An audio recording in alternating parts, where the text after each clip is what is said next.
This is a Rogue Media Network podcast.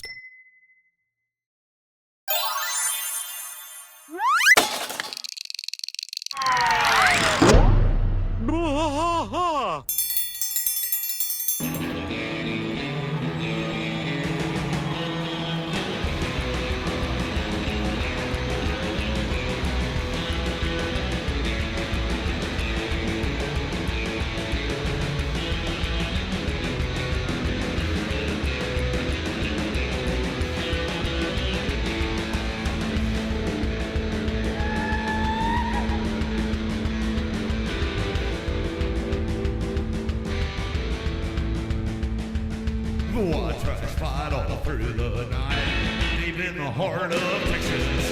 The trailer park is nice and dark, deep in the heart of Texas. That drinks his brew and he spits his chew, deep in the heart of Texas. The TV blares, but no one cares, deep in the heart of Texas. Here we go!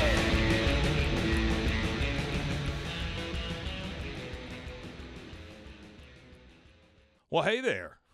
Hi, everybody. Whoa. What do we got? Go ahead and mute your Is mic. it me? Yeah, just mute yours. There we go. Yeah, that's better. Okay. Wah. Welcome to King of the Hill podcast. I'm Mike. And I'm Rusty. Rusty, we got a little different setup here, but we are in the studio. We are in the studio, and it's Um, fitting though, and it's fitting because we're in the sports studio, and one of the biggest sports in this area Yeah. has kicked off. Yeah. Football, High baby. school football, professional college football, professional football. And you know, I always think every year that there's no way it'll be bigger this year than it was last year as far Yeah. as the fandom. But within the last 10 years, the growth in like football fandom and stuff like that, and then with the Taylor Swift thing, and now even more people are watching football. So I don't know. I think it's a wonderful time of year. Weather's yeah. cool. It's been amazing to be outside. You know, I actually sat outside and thought, wow, I really enjoy being outside.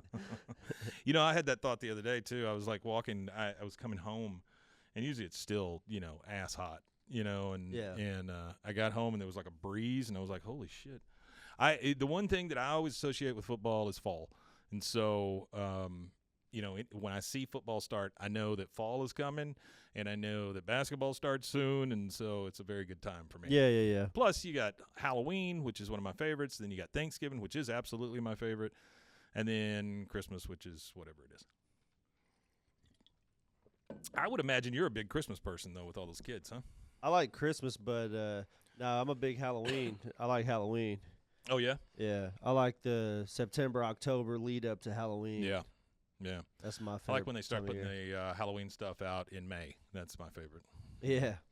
When the leaves start turning, when they hit the ground and catch on fire. No, I definitely like Halloween. I don't know, Yeah. it's an enjoyable holiday, I guess. Yeah. I know most holidays are just ways to get people to sell you stuff, but that's just the one holiday that I appreciate. All the not very many holidays get movies, Yeah. you know what I mean? You Yeah. don't just see a whole bunch of Easter movies or a whole bunch of Memorial Day movies, but Arbor Day. but you got the big three. You've got Yeah. the Thanksgiving movies, you've got the Halloween stuff, and then you've got the Christmas stuff. Yeah. And that's this time of year. So I just feel like it's I'm not sure how the Hallmark Channel will exist without Christmas movies. Christmas in July even. They do a lot. It's just actually my wife's grandpa, before he passed, he used to watch Christmas in July he loved all the Hallmark. He would just watch them. I don't know if he just liked the cheesy movies or if he just liked the feel goodness of it. There's or what it something is, to but that, though. Turning one of those Yeah. on and you can just passively watch it, and it doesn't make you think, oh my God, that guy's killing that other guy or whatever. All right, so we are season 6, episode 14, or in the year of our Lord 6ABE08 of Mice and Little Green Men from April 7th, 2002. 2002. Yeah, Yeah. we're moving along through the show now because We are. the show ended in 2009. So yeah, we're getting there. So we start this sucker with no bell, no yell. We start in the alleyway. We hear the birds chirping and stuff, and Hank gets a little look on his face, and he says, I heard a funny joke the other day. It seems a doctor, a lawyer, and a gentleman from Oklahoma. And then Bill busts in and says, I told you that joke. I want to tell it. Dale, You'll just ruin it. Let Hank tell it. It's my joke. I'm going to tell it. There was a doctor, and then, bam, he gets hit in the head with a big red rubber ball.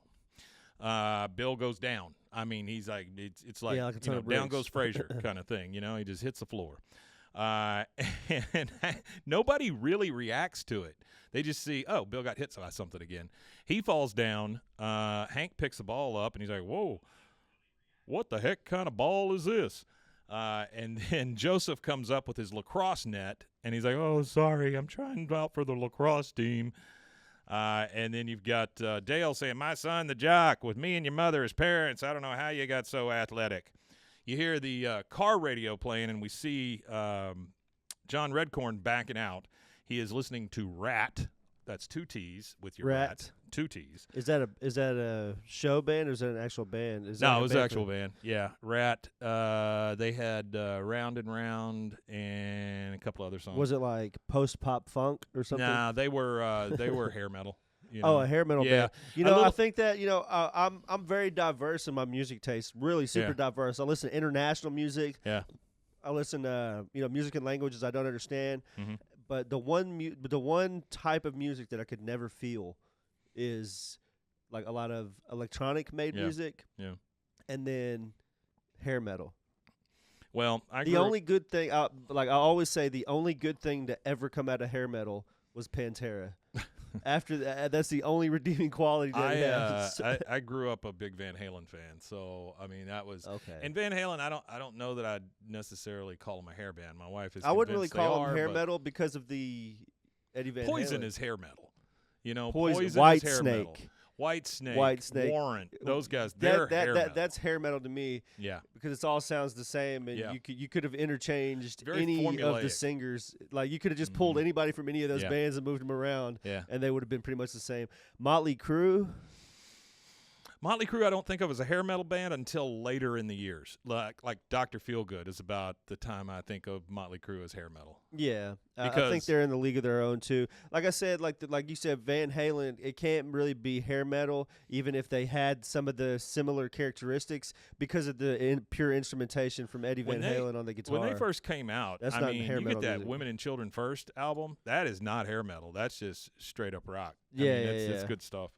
Okay, so Dale looks over. He waves at John Redcorn. Hey, John Redcorn. Well, okay, son. Just be more careful where you're aiming. If Bill wasn't standing there, you would have hit Hank's truck. So he's more worried about Hank's truck than he is hitting Bill in the head. Well, yeah, I imagine it would be because it's probably a harder surface though. Hitting Bill. It's probably not only a harder surface. It's probably less bullshit to deal with. If I hit Hank's truck, I got to deal with Hank having a real, I think Hank has like some autistic traits. Mm-hmm. I think he might be on the spectrum a little bit. Oh, I think you're right about that. And I think that's what it is he would rather hit Bill, who might be okay with just getting hit, than actually having to deal with Hank have like a meltdown in Walmart, over the toy aisle. Well, what does happen is we go to the Hills house at night, and Bill is sitting there with them at the dinner table. He has 2 black eyes and a big old bandage over his nose where he just got smacked right in the face. That's rough. He's sitting down for supper with them, and he says, I just want to thank y'all again for having me over tonight. Bill, anytime you have a mild concussion, you are welcome at this dinner table. That is. Oh yeah, that's. But with Bill, that could be very often. Yeah, that's something I forgot to mention. So, I don't know if this is intentional, and I'm pretty sure it probably is intentional from the writers of the show. Yeah. So, lacrosse is actually a Native American sport. I don't know how. I don't know the history of lacrosse. I'm not going to act like I know anything about lacrosse. But the only thing I know is it's a basket it's like a pole with a basket on it, and they throw the ball around. I've watched lacrosse. Yeah. Like I said, one of the things that one of my little things that I do or whatever is I like to watch weird sports or just like I'll watch like Japanese basketball or something like that just to see different stuff. And I've seen lacrosse, but I don't really know anything about it. But I think that's if they did add it in there, that's a cool little biological ancestry reference for him to be playing lacrosse. Oh yeah, absolutely. All right, so we get Bill sitting there with a mild concussion. Bobby says, Mom, would you pass the taters, please? Taters. He says it in a real country accent. And then Hank's like, what did I tell you about funny voices at the dinner table? I think it's funny that he calls him doing a southern accent a funny voice at the dinner table. Yeah. Funny voices, Peggy pipes in and says, Hank, he is in character. The Arlen Public Library presents Of Mice and Men next Friday and Saturday only. Of course, you would know that if you read my What's Happening corner of the refrigerator. So she uses the damn refrigerator as I was kind of blessed as a kid. Like, my dad did have like a little bit of that toxic masculinity, but I used to do weird voices and make a lot of weird sounds and stuff like that, and he would never say anything. He would nod, or he would do like the old head shake thing, but he would never like, oh boy, what are you doing? Quit being weird. He would always just kind of shake his head instead. Yeah, well, I mean, that is nice that he just kind of let you do it. Because I mean, he never really got in the way, I would think, right? Well, I've had friends. There's friends I have that their dad would not respond in the same way. Yeah. Like, I've been at friends' houses and I've been too chatty, and my friends been like, "Yeah, man, you gotta stop talking to my dad so much when you're over here. Just like, don't talk to him." I was an only child, still am. But I would hope so at this point. It would be a surprise. It would be quite a surprise. That'd be a shock. But that baby boy. That just good, Mike. That's right. That just meant that I was doing a lot of shit by myself. So that's what I did. But I had a good childhood. I can't grap about it too much. She says, by the way, she has a What's Happening corner of her refrigerator where she posts notices and stuff. Yeah. We plugged in a cable. Should be good now. Sorry about that, hold guys. on. You've got a comment. Yeah, it was C&K. Yeah, said Rusty sound is way better now. Yeah, appreciate that. I screwed up, didn't plug in a cable. We'll fix it whenever we put this thing out. We're just doing it live right now. She says, What's Happening corner of the refrigerator? Bobby says, I'm one of the two leads. Plays about a hard-working regular Joe and his slow-witted friend. Hank looks at Bill and goes, yeah, I know a little bit about that. Bobby says, perfect. Maybe after dinner we can rehearse together. I've been looking for a vehicle for the two of us. Hank says, I'm kind of busy after dinner with dessert and all. Why don't you ask your mother to help? She's good at that kind of creative stuff. I love the fact that it's just creative stuff, quote unquote. Oh, yeah. Peggy is picking her teeth when she opens her mouth to say, actually, I'm great at it. I played the lead in my high school production of Grease, Danny Zuko. Why is she playing the male lead in Grease? She's got a strong jaw. And it's the big feet. She's probably the only one that can fit in the shoes for Danny Zuko. Hank says, there you go, Bobby. Your mom's a substitute actor, too. Bobby looks super sad. Peggy looks at him and says, substitute actor? What does that even mean? Well, like instead of a substitute teacher, she's a substitute actor.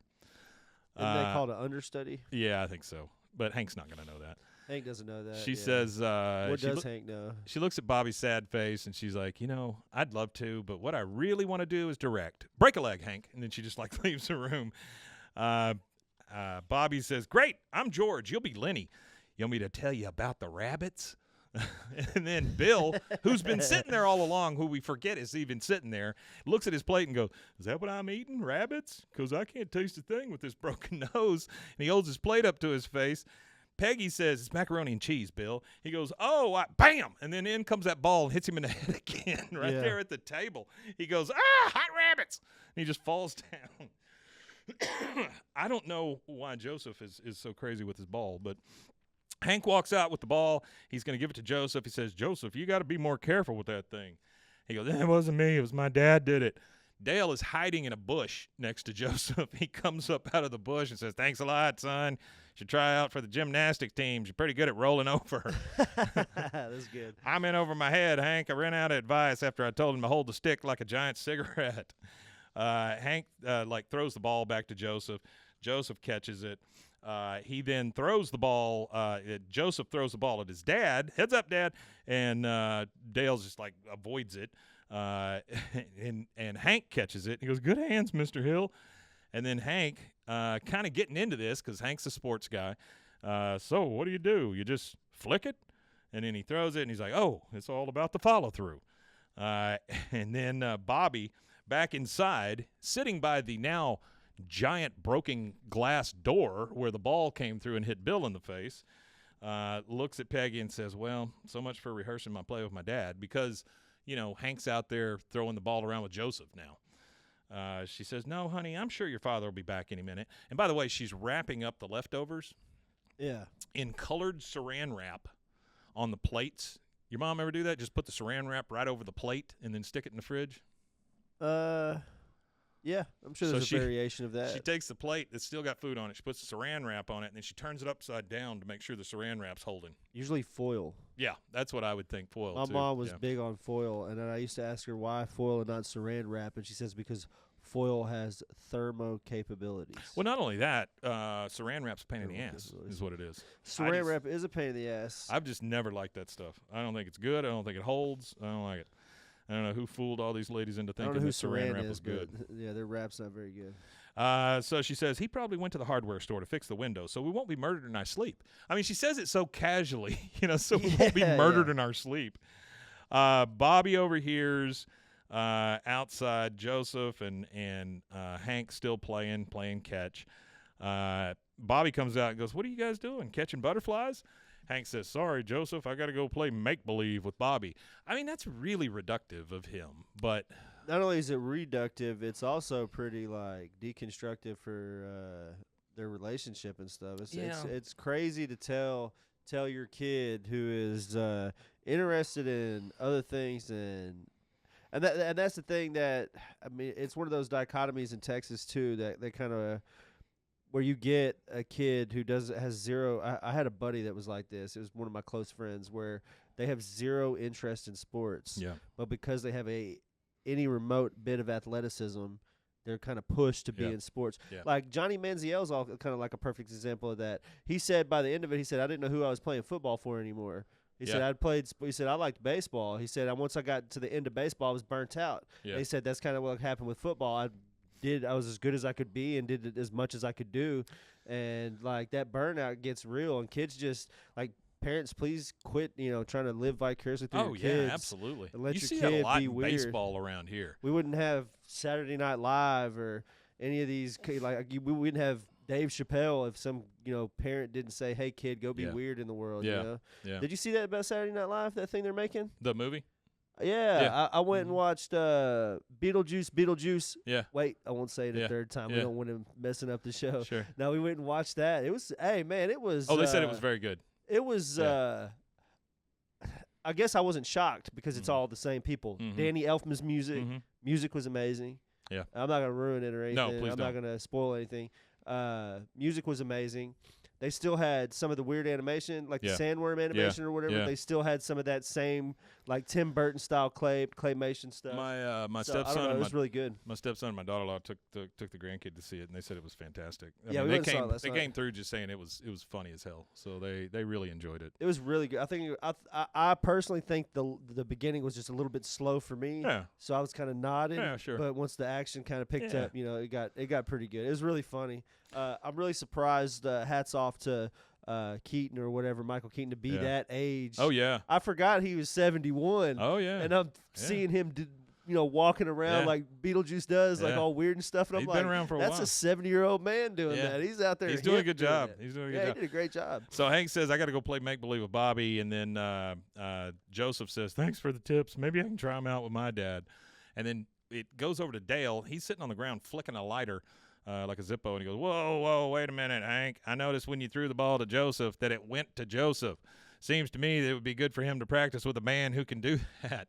At least he knows his limitations, I guess. He can't even get the ball to Joseph by throwing it. Hank says, yeah, I suppose it would, but I'm supposed to rehearse with Bobby. And, hey, Dale, you always go to that dinner theater with your gun club buddies every Wednesday night. So you think you could give Bobby some pointers on acting? Isn't it kind of funny that a bunch of gun club guys go to a gun club theater? guys. He goes, could I? Yes. Will I? Yes. I don't know why you say that. Hank says, Bobby, good news. It turns out that Mr. Gribble is one of Arlen's great acting rehearsers, and he's willing to work with you. And Bobby, of course, still disappointed. He's like, oh, okay. Dale's talking to Bobby now. He's like, so we're doing a Mice and Men, huh? I saw the dinner version at theater. I saw the dinner theater version of it. The roast beef was fantastic. He didn't care about the play. Nah, he didn't watch it. Now we're back with. Isn't that about? Isn't that John Steinbeck? Yeah. Isn't that about Of Mice and Men? It's the guy at the end. He has to pop him in the head. Yeah, while he's petting the rabbit. Yeah. Oh, I was thinking Dust Bowl, but that's the Grapes of Wrath. Yeah. Yeah. So we're inside and we see the fridge, and Peggy has those little words that you move around, to make poems or whatever. Yeah. And she has one that she rearranges it, and it says, and she says this: warm, bulging rain sails languidly tomorrow. And then she looks at it and she goes, "Ooh, that's a keeper." And then she puts tape over it to keep the words together, which is the most ridiculous thing I've ever seen.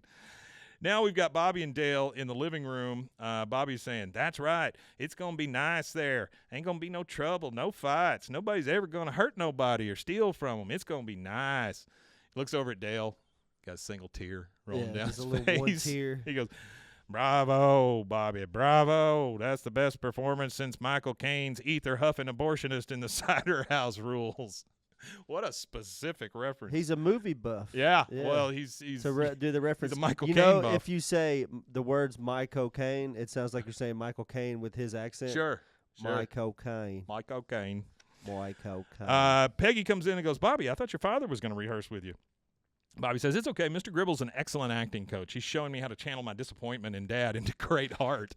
Holy crap. Well, Bobby says says another one of kind these of relatable, things. Though. He can kind of relate to him in that sense sure. of being disappointed in his dad because he has troubles with his That's all dad. Hank had. His dad being gay. Hank was just super disappointed in everything. But yeah, both sides. They could definitely use that. But Bobby says something like that to Hank here in a bit. The doorbell rings. Peggy goes and answers it. It's Joseph with his net stick, whatever you call those in the net stick. Let's just look up what it's stick called. Net. He goes, "Hey, dude. I mean, Mrs. Hill." She goes, "Dale, your son is here for you." "Actually, I came to see Mr. Hill." Actually, the name of lacrosse probably comes from the name of the stick. Yeah? It's called cross. I don't know the difference between lacrosse and field hockey. Field hockey is just they use hockey sticks? Field hockey is they use like a shillelagh kind of looking thing. Shillelagh? That's what it looks like to me. It's not like an actual it's not like an ice hockey stick. Yeah. It's more of like a bat, but it's curved like a hockey stick. Yeah, it's kind of curved. That's why I said like a shillelagh because the shillelagh's got that little hook on the end. Oh, yeah. So that's what it is. It's like a candy cane kind of. Yeah. It's got like a little candy cane hook. You can stop that motion right now. That's good. I don't need that. Yeah. That's great. Yeah, but it's got like a candy cane hook. Hank comes to the door and he's like, "Oh, tryouts are coming up, so I made you a lacrosse goal. I used Bobby's stuffed animal hammock and the guardrail from his bed." So, number one, Bobby has a hammock full of stuffed animals. Number two, he's got a guardrail on his bed. Yeah. Kid's 12. Well, Does he fall out of bed a lot? I'm not really sure, but I had problems with sleepwalking. I could have benefited from a guardrail when I was 12. Fair I don't point. sleepwalk now as an adult, but when I was young, when I was a kid, I would sleepwalk. There was one time where it was like I remember it because they woke me up. You're not really supposed to wake people up when they're sleepwalking. Right. You're supposed to just let them go back to bed and then wake them up and let them know what they were doing. Sure. But I was woke up while I was sleepwalking. What it was is I think it was like 2 or 3 days before my birthday, and I went into the living room while asleep and like sat down on the couch and started asking about birthday presents and like it's my birthday. And my dad woke me up, and he was like, he didn't know that I was asleep at first, and he just thought I was trying to be funny or something. Yeah. And then he woke me up, and I don't know, it was a weird experience being woke up when you went to sleep in your bed, and now you're sitting up in the living room. Yeah, I don't think I ever slept walk, but I was just up all the time. Like I just don't sleep a lot. Yeah, I don't. Like 6 hours. No. 6 hours is tops for me, pretty much. Unless I'm sick, That's and then a I'll good sleep night. for 100 6 is hours. a good night. It's usually like 4 for me. Yeah. And Well, you got babies too. I've been watching. Well, not that's even a little that. My different, kids too. sleep amazing though. My kids. That's one thing I've been blessed with, and I hope I continue to be blessed with. Yeah. Is my oldest when he was a baby, he would go to bed from like 6 to 7. It would be from like 6 p to like 7 a, and then the new one. The new one. The newest of the two. The one that still smells good. Yeah, he will sleep. Well, not so much anymore. Got you. He's like toddler. He's a toddler. Yeah, okay. He's covered in crap all the time. Getting his head and hands and everything. Sure. He will sleep as long as there's somebody to sleep next to. Yeah. So I get that. if he's snuggling with somebody, like if my older son comes in and jumps into bed or something, lays down, and like everybody gets up, and it's like Saturday morning, they're both laying in bed. He will lay there with my older son until my older son gets up. They could lay there till 10 o'clock. But I mean, like he just loves to sleep. For me and my wife, I mean, we have problems sleeping when we're not together. You know, I mean, it's weird. You just get used to it. I just have problems. You know? I've had problems sleeping historically. Like there's not been a time. I used to stay up and read books, and like I would be up to like 3 or 4 in the morning reading books because I was always couldn't movies sleep. And stuff. You know. Yeah, it was books or movies or TV. I used to watch a lot of urban programming because all the urban programming on Fox was at late at night. So I watched a lot of Living Color. Living Single. Sorry, and I watched a lot of Martin. And then I used to watch my mom. She worked nights, so she'd get off work at like 11:30, and I used to watch a lot of Bill Maher with my mom at night. Bill Maher. I don't know why that's Every what kid we were watching. Loves good Bill Maher. That was when he was.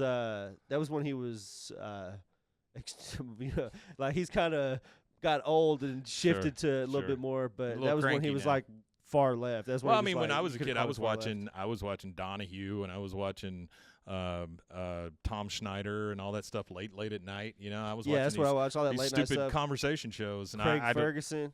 And I guess that's why I do this now. I don't know. Craig Ferguson's my favorite. You know, he's coming back. He's supposed to be coming back to do another late night That'd type be great. show. I would love that. I hope so. I really hope he does. I think late night in general is going through like a transition. I think they just said they pulled the Tonight Show back to 4 nights a week. From 5, yeah. It's probably the first in its existence. It's the first time I think it's ever happened. Well, that's the thing is it's you've got guys that are now just yes men. Oh, sure. Johnny Carson and nobody's unique anymore. Well, it's the unique factor too. I'll agree with, but like you can't be unique if you're a yes man. So like these guys have the potential because they got there by being funny, unique guys. Like Jimmy Fallon was hilarious on Saturday Night Live. I thought he was funny, but now that when he transitioned into it, he's just goofy. Well, you look at Letterman. You know, he was kind of punk rock for late night. And Carson was what everybody wanted at the time. He was kind of punk rock too. Carson was. He just did what he didn't really. They didn't play by they didn't play by the rules too often. He was punk rock. He just didn't know it. You know what I mean? And that's the thing that was great about Craig Ferguson's show is even though there wasn't a lot of direction or input from David Letterman, David Letterman protected him from the studio. Oh, sure. Like he like there was a lot of stuff that they were doing and stuff, and he would even break that fourth wall and talk shit about the studio. Oh, absolutely. All the time. Just like David Letterman did. Johnny Carson did the same thing. Was always where they would always talk shit about the studio. And the studio, how much can they really care when these guys are the reason why? Like at that point, Johnny Carson is probably the reason why NBC was able to fund Saturday Night Live. Oh, absolutely. Carson was the reason for a lot of stuff. He's probably the man who built 30 Rock. Yeah. You know what I mean? Or built it back from what it was. He did a lot of that. Because the golden era of TV, like. He was there at the very end of that original era of TV, like when he started doing it. Steve Allen and all them guys. Absolutely. This is a podcast about King of the Hill. So Dale goes to Bobby and says, "Let's go, Bobby, from the top. And remember, smaller, realer. This isn't guys and dolls." All right, so now we're in the Hill house at night. Of course, we're in the bedroom with Hank and Peggy because that's a regular thing. Peggy says, "Hank, you are not Joseph's father. Dale is Joseph's father. Actually, John Redcorn is Joseph's father, but Dale doesn't know that.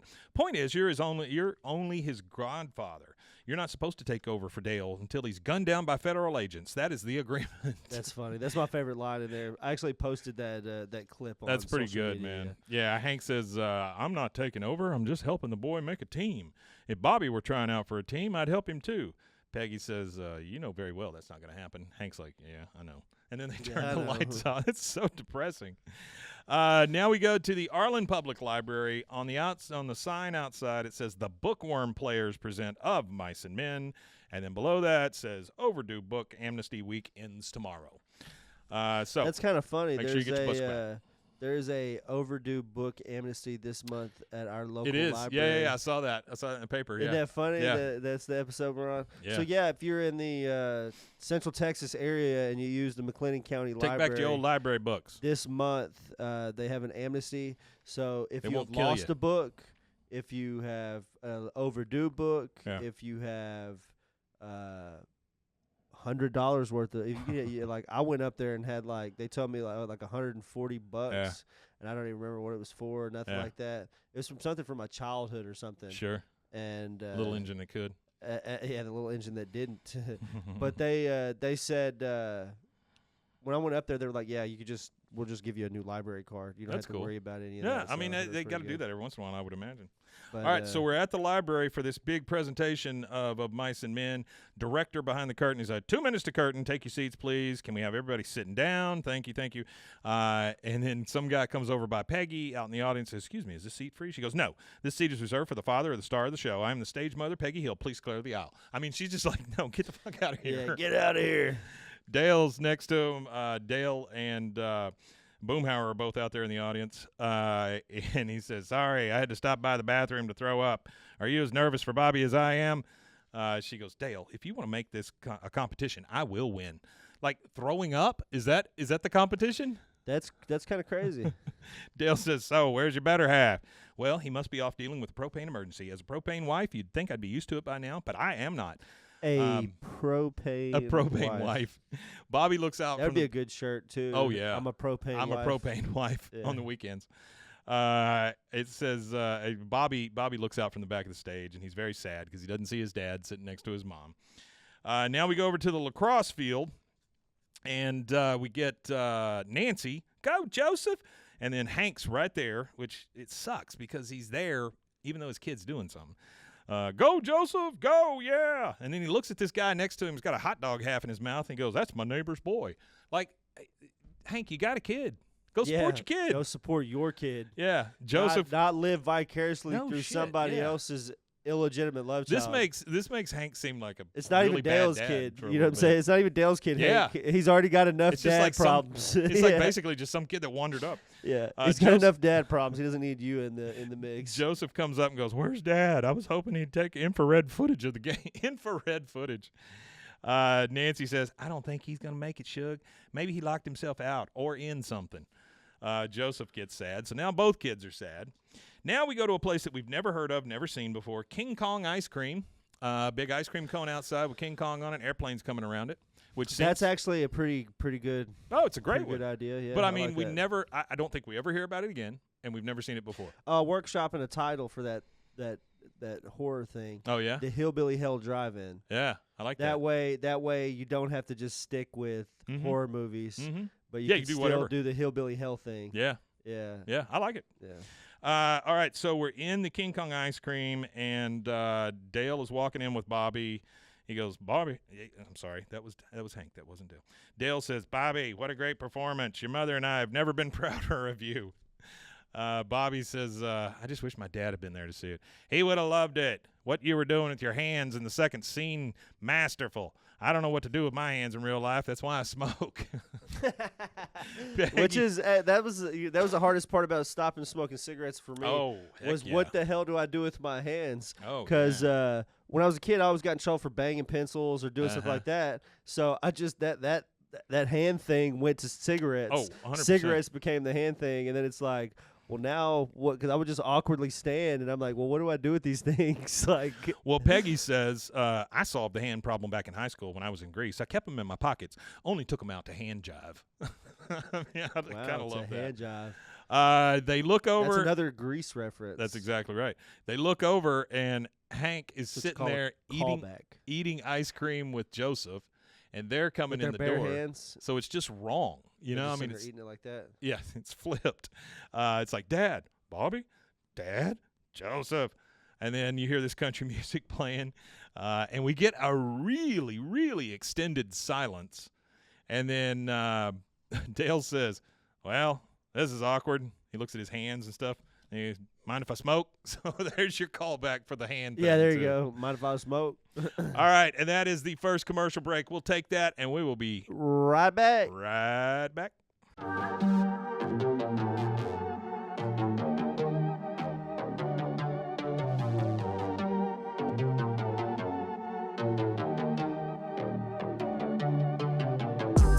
Hey y'all, I'm April. Hi, I'm Caroline. And we have a new podcast for you. What's it called, Caroline? Bloody Happy Hour. It's going to be your new favorite guilty pleasure. We're going to talk about some bloody stuff. Serial killers, true crime, rapists. Why not join us? We'll have a good time. You literally never know. I don't know what I'm going to say. Bloody Happy Hour. Apple Podcasts, Spotify, or wherever you listen to podcasts. All right, and we are back. We are back. We are at the King Kong ice cream. I've got there in the booth. They've got some drinks and stuff. Yeah, and it's Hank and Dale talking to each other. Yep. The play. We really stepped in it and walked around in the carpet this time. That's a hell of a phrase. We really stepped in it and walked around the carpet this time.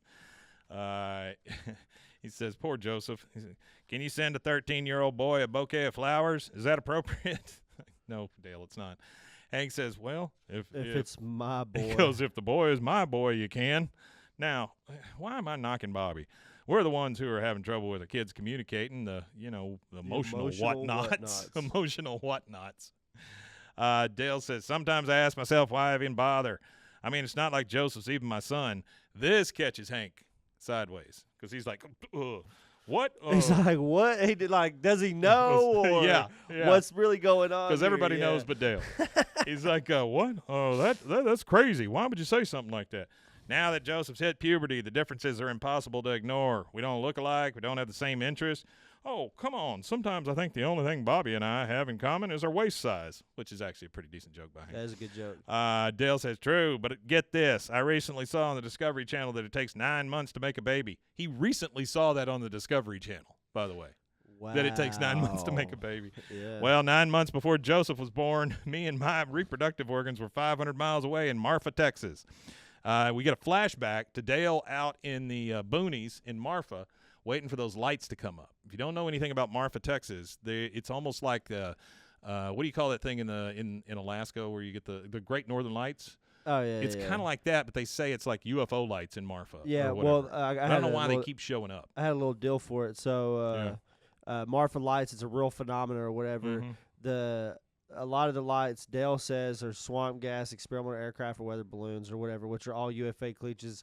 But in fact, skeptics versed in the subjects claim that they're car headlights on a distant highway, that could be a which thing. are distorted by local atmospheric conditions.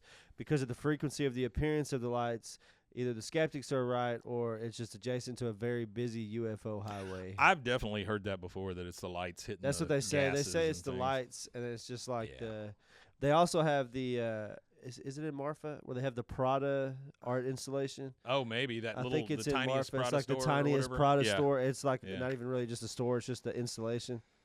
So in this flashback, we see Dale out there with a telescope with a bunch of other people, and he's got the original Dale's Dead Bug van, which is just a panel van that's spray painted on the side, kind of like in an 80s font. And it just says Dale's Dead Bug van. I thought that was kind of cool. He goes, 4 years, alien spaceships have appeared in the skies above Marfa. The lunatic fringe have dismissed these so-called Marfa lights as swamp gas, experimental aircraft, or weather balloons. So I went out on a research trip to debunk these wacko theories. Nancy had a horrible headache and couldn't travel. Well, she always does. So I asked John Redcorn to stay at the house to protect her while I was gone. And then you see Nancy and Redcorn sitting there just watching TV. So freaking Dale caused this whole thing, honestly. Yeah, Dale. Well, I wouldn't say he caused it, but he wasn't there. So he was definitely a party to it. He enabled. Then we get back to real life, and he says, I thought I was being so smart, but I've never been so stupid. Hank's still thinking that John Redcorn's the father. Oh, Dale, I'm so sorry. The truth has been right in front of me all these years. Joseph's real father is. Hank says, Nancy loves you. He goes, an alien. What? The aliens knew I was getting too close to the truth. Even Hank can't believe how fucking stupid he is. He goes, exactly what truth? I have no idea. He looks up to the stars, and then you get back to that van in the flashback. You see the lights over the house, Redcorn sleeping on the couch. So you're seeing both ends of it. You know, Nancy is in her bedroom. John Redcorn's protecting on the couch. Dale is still out there looking at the Marfa lights. But I was close. They had to do something to distract me, and what better way than a lifelong distraction? You see the light move in. It goes to Nancy. She starts levitating, and then a star goes inside her to impregnate her. Yeah. Dale, no hat, by the way, is now reading a UFO magazine. You see baby Joseph laying there on the table. He's supposed to be changing him, but he's reading this UFO magazine anyway. As nefarious schemes often do, it worked. For the past 13 years, I've been too busy raising an alleged son to construct surveillance. And then you see the baby pee on him because he didn't have a diaper on him. You're back to reality. Hank says, I really don't think Joseph is an alien child. Well, I didn't impregnate Nancy, so who did, huh? You got a better explanation? Hank's like, well, no. What other explanation could be? Yep, spaceman. He said, yep, spaceman, just to get it over with. Dale's like, okay, so the reason why I don't relate to my son is that he is an extraterrestrial being. I don't know what your problem with Bobby is. I guess you're just a crappy dad. That's so shitty. And you see a sad Hank. That's rough. Now we're at the Hill House again. Bobby is with his scrapbook in his room. He's pasting in pictures or reviews from the Mice and Men show he did. Hank comes in the room. Bobby, I know how important that play was to you, and it was wrong of me to miss it. I wouldn't do that to a customer, and I shouldn't have done it to my son. So get used to this sound. He claps one time, just like that, because I'll be doing a lot of that at your next show. It's crazy to me that he doesn't just, like, a few times. He just does it once. Instead, it's just... You'll be hearing lot of that. That'd be funny. Just randomly throughout the show, he just one clap. Bobby appreciating it. I mean, he's like, well, that's very kind of you, but Mr. Sutter from the bank got transferred to a branch in Durndal, so we have no idiot man-child. Therefore, we have no show. You know what my favorite thing to do is at shows and stuff like that, or like what's that? Clap and get the whole audience to clap at a part where it's not even necessary because everybody has a hive mind. I like and to, the second they hear a few claps, and then another person will hear it, and then it just spreads. You can hear it just spread. I like to clap a little too long. Oh, like I'll just keep clapping a little bit. Well, that's the thing is I like to start early and get everybody clapping, and then be the last one clapping. So Hank, hearing this news that the guy got transferred and there's no idiot man-child, says, dang it, I really wanted to see that show. He thinks he's off the hook at this point. I heard such good things from your mother. Dang it. Oh, well. Bobby says, well, if you're that good at pretending to be upset, shit, Bobby, you might be good at pretending to be a gentle giant with the mind of a 5-year-old. Bobby, I'm no actor. Yeah, but at least you could act like a dad. What the hell, man? That is deep. That's like 2 scenes. deep. Hank has been thrown under the bus twice here. Once by Dale and once by his own son. Yeah, he hit him hard twice. Oh, I learned that from Mr. Gribble, but I should have learned it from you. And he starts like sniffling, pretending, and he goes, oh, okay, I'll do it. So now you've got Hank agreeing to play the idiot man-child in Of Mice and Men opposite Bobby. That's good, though. Okay, so we're in Dale's garage. Isn't that the guy that gets shot? Yeah. Yeah. We're in Dale's garage. We see Joseph over there on the weight bench lifting weights. Dale comes in and goes, Joseph, I got something we really need to do. Could you stop doing that thing where you lift the weights? Instead of just saying, could you stop lifting weights, he says, could you stop doing that thing where you're lifting the weights? What do you want? This is the hardest conversation I've ever had. Maybe I should just blurt it out. No, I'll pussyfoot around. Boy, this weather sure has been. Joseph, you're an alien. He didn't even have the stamina to do that. What are you talking about? Creatures from outer space impregnated your mother. I am not your real father. Joseph says, of course you are. Just because you're a spaz at playing lacrosse, that doesn't mean. Come on. This is great news for 2 humans who get along terribly, but for 2 different species, we're doing mediocre to good. Yeah. Joseph says, this doesn't make any sense. You're telling me I'm from outer space like E.T.? Actually, no. He was a purebred alien and had a heart of gold. You're only half alien and at times can be a tad self-absorbed. Which that's freaking hilarious, man. Joseph's crazy. That dude's he's nuts. He needs to be committed. Joseph, who now has gone through puberty and is getting to be a large human. Pretty big guy. Oh, he starts towering over Dale, and he's pissed. He's like, creepy big guy. Oh, yeah, no kidding. He goes, you missed my damn tryouts. Now you're calling me self-absorbed? Dale says, oh, God, I have displeased you. Okay, I'll triple your allowance. And when your people return to wipe out the human race, maybe you can convince them to spare our lives. He starts backing out of the garage. He goes, your mother's sturdy. She can work in the mines. And me, well, I'd make an excellent pet. He slams the door and runs away. Joseph just starts kind of looking in the mirror. Now we transition over to the Hill House. Bobby, he's got one foot on a box, straw in his mouth, and they're practicing lines. And when we put in a crop, why, we'd be there to take that crop up. We'd know what comes of our planting. And Hank, and rabbits? You'd fill up the sack and bring it in and put it in rabbit cages. They'd nibble and they'd nibble the way they do. I've seen them. We're really good together, Dad. Hey, let's practice our bows. He goes, you go first. Hank bows just a little tad. He goes, yeah, Dad, bravo, bravo, starts applauding. So, I mean, Bobby's at least is feeling good about this now, you know, and Hank has decided, oh, shit, I better do something here. Now we're at Dale's house. Nancy's folding laundry, and you see her. This is the only time I've ever seen this, but she's got like a giant Manitoba cigarette towel, and she's folding it up. Which is funny because I imagine they probably have a lot of that. Oh, it's like the camel stuff, you know. You know, it's kind of funny because after all that cigarette promotional stuff ended, my friend's mom still had like Walmart sacks full of it in like a cabinet somewhere. Oh, I don't doubt that. It was points that she would like. She was like saving up for something. It was points she couldn't use anymore or whatever. But it was like it was like Walmart sacks. I full mean, of I've those told you, tabs. I used to have a big ass jar, like a Tom's candy jar. You were saying that you got the Sega Game Gear. That Sega way, Game right? Gear, yeah, it's ridiculous. I actually have a Sega Game Gear. I just found, Did you steal it from my house that time? No, it was it was actually my friend's. My friend's mom was like cleaning some stuff up. She's friends with my parents or whatever. It was honestly a pretty revolutionary thing, man. You could plug the regular Sega cartridges into it. That was pretty badass. All right, so Joseph comes in the room and he goes, Mom, have you got a minute? What's up, little Shug? Is Dad my real dad? I mean, just blurts it out, you know. Nancy's like, what? Oh, of course he is. Why would you say something like that? He's your dad. He's your dad, okay? He's your dad, okay? He's like, oh, okay. She's going, okay. Joseph leaves the room. Boy, she is just sweating bullets at this point, you know. Now we're in Joseph.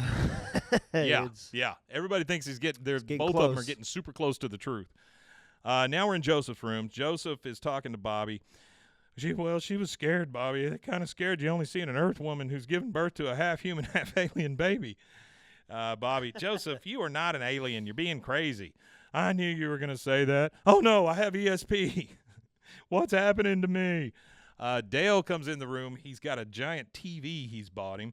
Greetings, your alien excellency. I brought you a brand new TV. No reason, just because. Enjoy. Backs out, close the door real quick. He's just being nice so my real dad won't freeze him in carbonite and trade him for spice.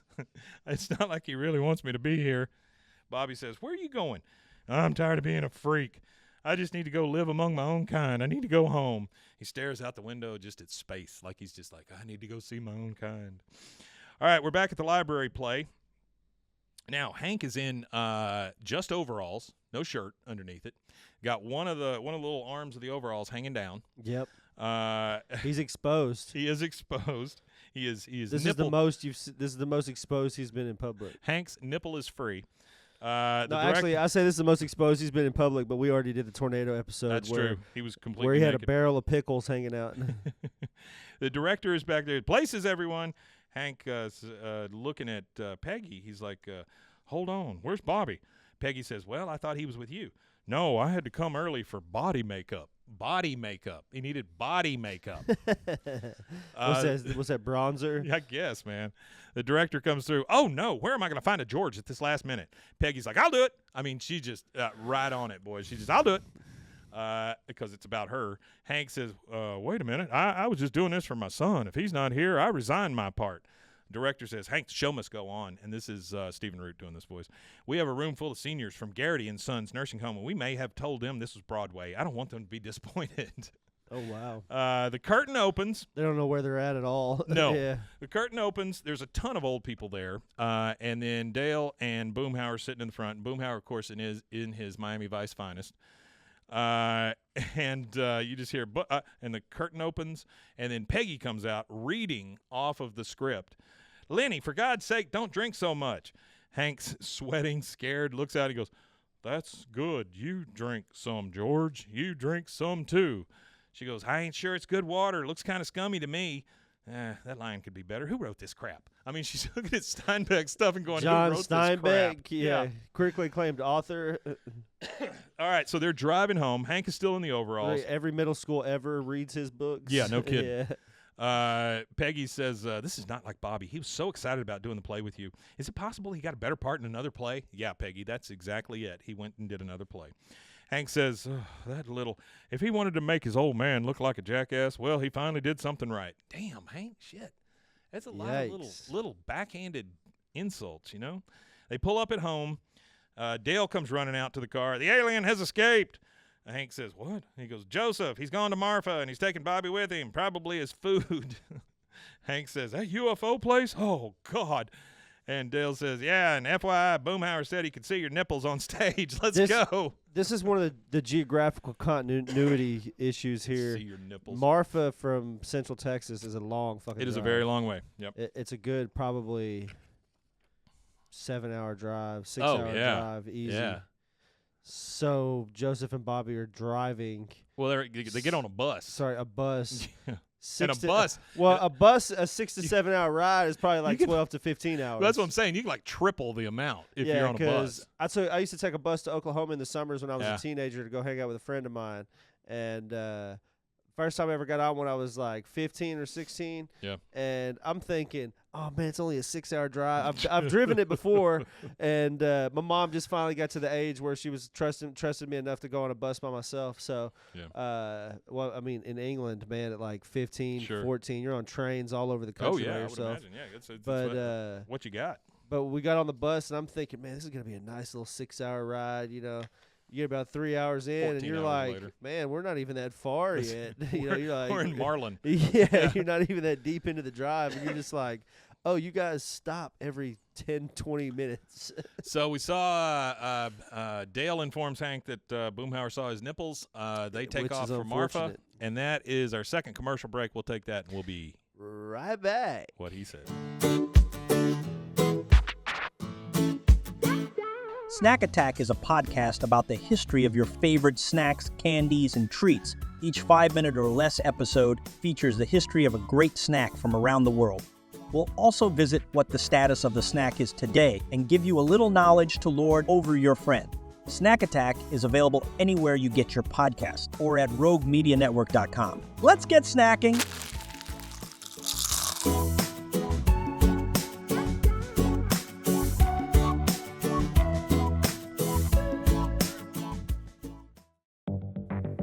Step into the unexpected with Cultastic, or How to Start a Cult Without Really Trying. A podcast where cult creation unfolds in the most unpredictable way. Join us on a unique journey into the world of theoretical cult formation. Unlike any other podcast, each episode of Cultastic is co-written in part using ChatGPT, and we let it decide our fate, good or bad. What makes Cultastic truly intriguing? We don't know what's coming each week. Together with our AI co-author, we'll discover and build this cult, one episode at a time, exploring various aspects of cult dynamics, leadership, and group psychology. Delve into themes of charisma, influence, and the power of group thinking. It's a blend of expert analysis, theoretical exploration, and the unforeseen twists of AI-generated ideas.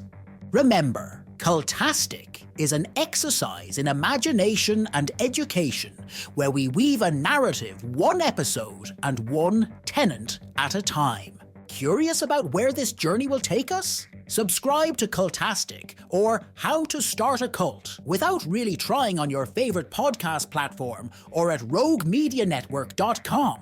Let's build this mission to save the people of Earth, week by unpredictable week.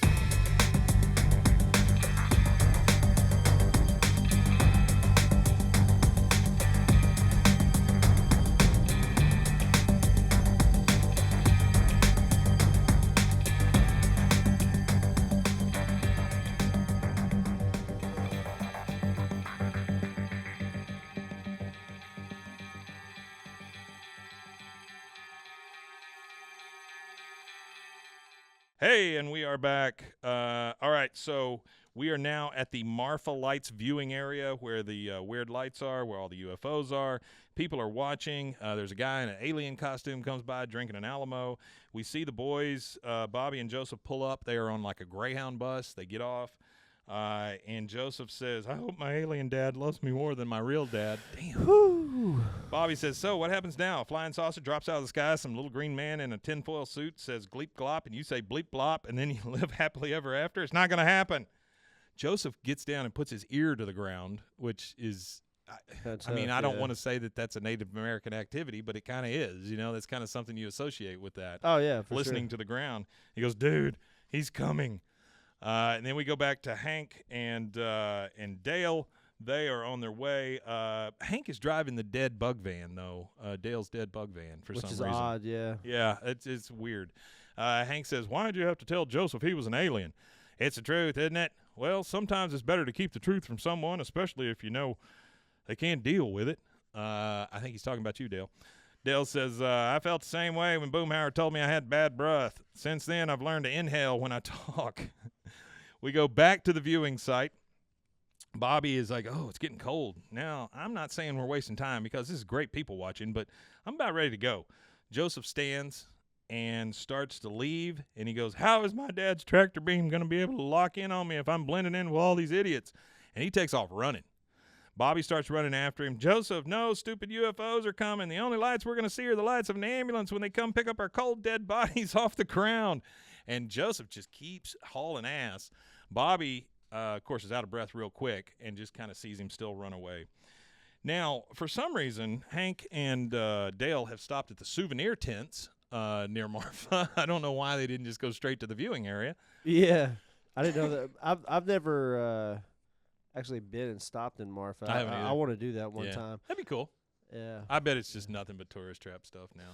It's probably that. It's probably kind of like Roswell. I've been to Roswell, and Roswell's kind of tourist trap, kind of UFO stuff everywhere. Legal weed, though. Oh, yeah? New Mexico now has legal recreational weed, so that's not here. That is a redeeming quality. So they're walking through these tents, and Dale seems to know everybody. That's Don Hood, the country's top UFO hunter. He's been abducted 3 times. That's Dick Greenroy. He's crazy. And then the guy in a lawn chair is sitting there, and he goes, excuse me, friends, would either of you be interested in purchasing some alien urine? Like, a half a mayonnaise jar full of piss. But, of course, Dale is like, how much? He goes, half a mayonnaise jar. Hank, you have half a mayonnaise jar? That's not what he's saying, dude. He's not saying it costs half a mayonnaise jar. He's saying he has half a mayonnaise jar full of urine. Yeah, that's funny. Dale takes it the wrong way. Hank says, Dale, the temperature's dropping. We got to find these kids soon. And he's talking to the guy with the urine. Hey, buddy, have you seen 2 13-year-old boys? Dale says, one of them half alien. He goes, well, I saw one kid wander out into the desert with his Indian guide. He goes, oh, God. And Dale says, well, thanks anyway. And then they start walking off because Hank's worried. You know, he knows that they've been seen now. And but, of course, Dale has to double back, and he asks the guy, hey, do you take Diners Club? Like he's going to give him his Diners Club card for this half jar for of a urine. half jar of piss. And he obviously buys it because the rest of the thing we see him with his half jar of piss.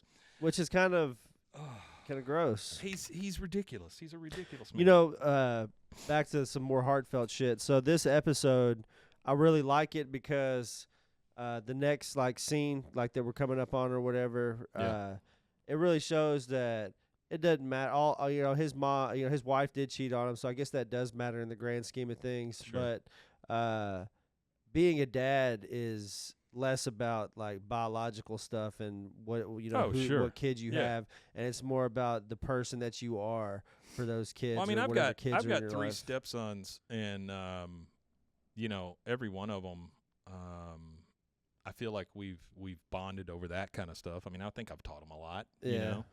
That's the thing with me is I had with my oldest, he has 2 older brothers, and I've never treated them. I never thought that they deserved to be treated any different than I treated him. No. No.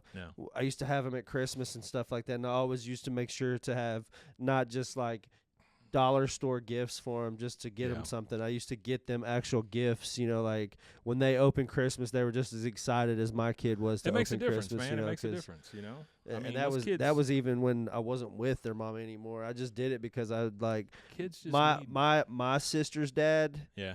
Because my oldest sister, her dad, after my mom and him split up and she got my dad and had me and all that, he never once treated any of us any different than he treated my older sister. Yeah. And at one point, my mom started having too many kids, but at one point, when it was just me and my older sister, anything he did for her, if she got a brand new pair of shoes, I got a brand new pair of shoes. If she got new clothes, I got new clothes. He was a executive chef at a big fancy restaurant, so he could afford it. But that's the way it should be. It was just what he felt was right. He didn't want her coming home with new stuff and me not having anything to kids new. When you're in their life, And he even paid for us to have cable. Yeah, that's a big deal. We didn't even have cable, but he paid for our cable at one point. So Hank and Dale are out there wandering around in the desert. Bobby, Joseph, he's calling out to him. He goes, "Would you put that jar down and help me look for the kids?" Then we go over to them still looking through the desert. They got nothing but a flashlight. Dale says, I can't believe I lost Joseph. I hope his real dad doesn't eat my brain, but of course he will. Hank says, damn it, Dale, you're his real dad. He goes, no, I'm not. He goes, when Joseph was a baby, who changed his diapers? You or some alien? I did. Who took his first day at kindergarten? I did. Who taught him how to tie his shoes? John Redcorn. Well, okay, but who taught him how to ride a bike? John Redcorn. He taught Joseph, and Joseph taught me. Joseph had to teach his dad how to ride a bike. That's funny. I like that one. He goes, okay, but I didn't see the aliens doing that stuff. But you were there for every Christmas morning and every scraped knee. You, Dale, any alien can inject someone with his space juice and be underline that word, space juice, and be a father, but it takes a real man to be a dad. Dale looks at the urine in the jar, the lights in the sky, and then you hear this crowd because the lights are really starting to get intense now. Yeah. The crowd starts to murmur, oh, my God, they're here. Dale's like, oh, they're here. Oh, my God, the Marfa lights. Hank looks around and he sees the boys because Joseph is standing there waiting to be beamed up while Bobby's finally caught up with him. He goes, oh, it's the boys. Bobby says, Joseph, your dad's here. He goes, oh, no, I'm scared. No, your Earth dad. Oh, Dad. He turns to see Dale run into him. He goes, don't go, son. He goes, I don't want to go. And then run away from the light. Joseph, Dad, Joseph. And then he runs and jumps in Joseph's arms. Yeah. So Dale gets in Joseph's arms and he says, you can't have him. He's my son. Let go, let go, let go. And then the next thing we see, they're all leaving Marfa. They're in the van. And Joseph and Dale are up front. Dale's driving again. Hank and Bobby are in the back. Dad's aliens impregnated Mom. That's a given. It's a given. But isn't it possible that first they abducted you and stole your genetic material and then used that to create me? Dale says, recovered memory. That's exactly how it went down, which means you are my flesh and blood genetic son. Just like that. You changed the whole thing, And then we go to the back, and Bobby and Hank are talking. He says, sorry, I missed your play, Dad. It's all right, son. I guess you had your own idiot man-child to deal with, talking about Joseph. He goes, yeah, that Joseph, he's really like his dad. Hank says, yep, those Gribbles, 2 nuts on the same Sunday. And that's it. We get our credits. Now, during the credits, we do hear this. Hey, Dad, what's in the jar? Don't drink it. Which is a rare example of a line that's used nowhere else in the episode. Yeah, it is weird. Yeah, I thought that was kind of cool, though. That font on the Bugabago that you saw is called Streamster. Okay. If you ever want to use that font. Oh, the one on the actual, like the old band? The old Bugabago, the original Bugabago. Also, when Dale makes a comment about being a good pet for the aliens, that's a reference to a song called Pets by Porno for Pyros. Ooh, Porno for Pyros. I liked them. They were good. Yeah, that was a song from them, and this is the first episode. One of the guys from Nirvana? What's that? I thought Porno for Pyros was one of the guys from Nirvana. Maybe might have been the bass player. Or no, it was the guy from Jane's Addiction. That's who it was. Oh, okay. Yeah, it was his second band after Jane's Addiction. Yeah, and also this is the first episode where we really get a a deeper look into Joseph's personality and how similar he is to Dale. Up until this point, he's just been the average American teenager. Yeah. But now that he's getting a little bit older, he's starting to be more like Dale as far as the paranoia and the UFOs, the aliens, all the... You definitely start seeing all the, what's it called, conspiracy stuff that Dale's into.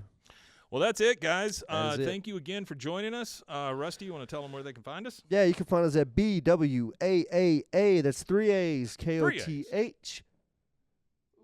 On all social media platforms. You can also go to TikTok.com/BWAAA, KOTH, and follow us there. I post clips and stuff there as well. And you can also find us on...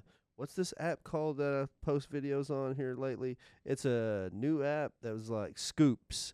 It was at the top of the video app. We're on Scoops. It's I don't think it's underneath the Bois, though. I got to make one for Bois. I think it's actually just underneath me. Well, guys, we also have a Patreon that's $3 a month. If you could help us out with that, we'd really appreciate it. It helps keep the lights on, studio open, things like that. Next week, we will be on some better cameras. We are loaning out a lot of our stuff to high school football this week, but we'll have that all fixed on Tuesday. But thank you once again for joining us. And I guess there's just one thing to say. We Matanye. That was it. We Matanye indeed.